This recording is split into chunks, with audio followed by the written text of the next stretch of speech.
The SpongeBob movie, Sponge on the Run, the junior novelization.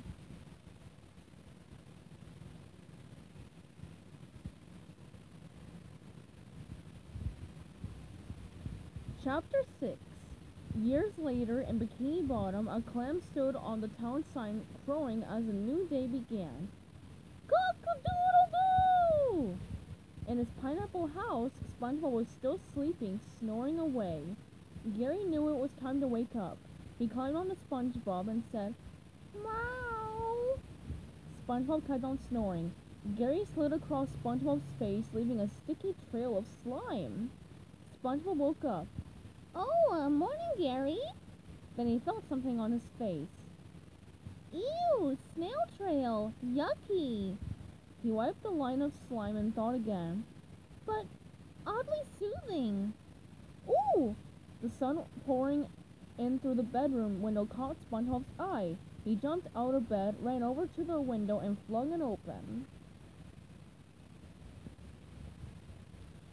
SpongeBob leaned out and called, "Good morning, Patrick!"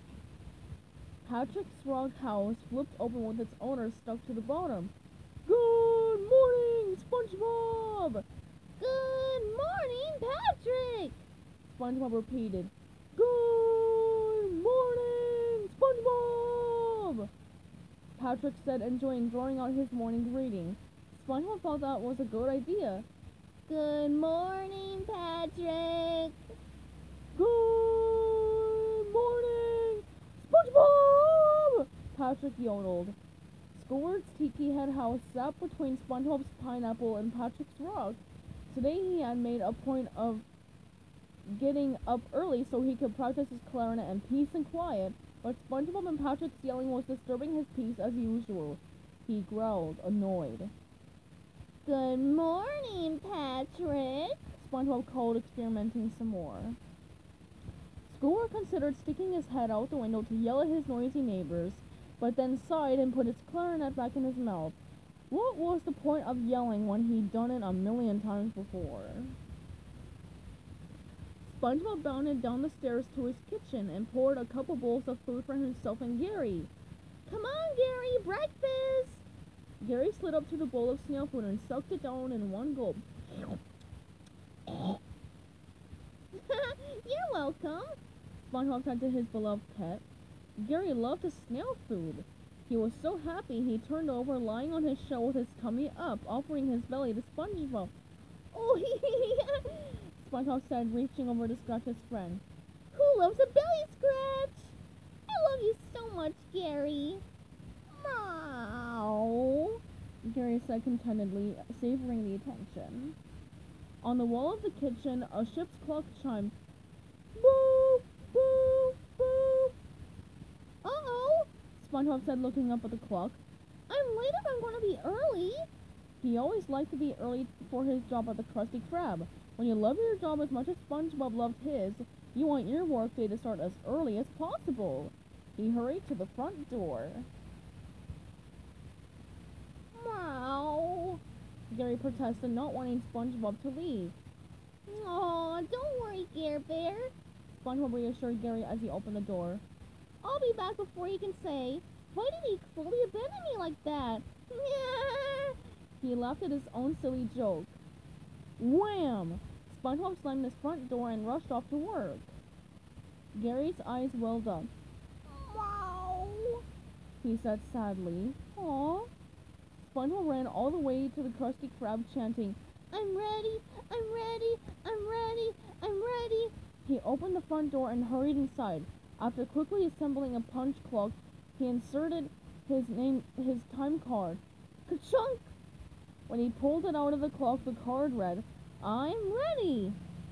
La la la la la la, SpongeBob sang happily to himself, heading into the kitchen. Squidward walked into the restaurant. He was in a bad mood. Another day, another migraine, he grumbled, popping down behind the cash register. At least I'll get a little peace and quiet before that. Good morning, Squidward. SpongeBob warbled, popping up right next to his co-worker. Ah! Squidward yelled, startled. And isn't this a lovely morning? SpongeBob asked. Squidward frowned, folded his arms, and turned his back on the enthusiastic little fry cook. Nope, he growled. Not talking to you. And I'm especially not getting involved in any of your nonsense today. I always end up with the wrong end of the stick. Okay, Squidward, SpongeBob said pleasantly as he started to walk away. Squidward let out a big sigh of relief. But you should know that, SpongeBob added, old Gertrude's getting pretty finicky these days. Old Gertrude, Squidward thought. Am I supposed to know who that is? I know I should just ignore him, but... Old Gertrude, Squidward couldn't help asking. Who the kelp is that? SpongeBob was shocked. You've worked with her for years! She's the 8-burner grill in the kitchen! Squidward rolled his eyes. It never ends!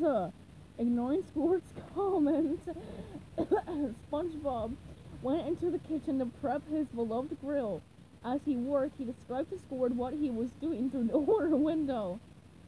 Anyways, he said, to fire her up, you got to spark her flints manually and then jiggle her gas jets just a little. And then read her favorite story, The Little Griddle Who Could. SpongeBob pulled out a well-worn book, turned to the page with a grease-splattered bookmark, and started to read in a soothing voice. Chapter 2. Beware fresh from the freezer, said the patties. And wear cold. Don't worry, I'll get you nice and warm, said the little griddle. Out by the cash register, Squidward was annoyed by SpongeBob's chatter. He turned and stuck his head through the order window. What did I just say? He barked. Don't involve me! And then, kaboom!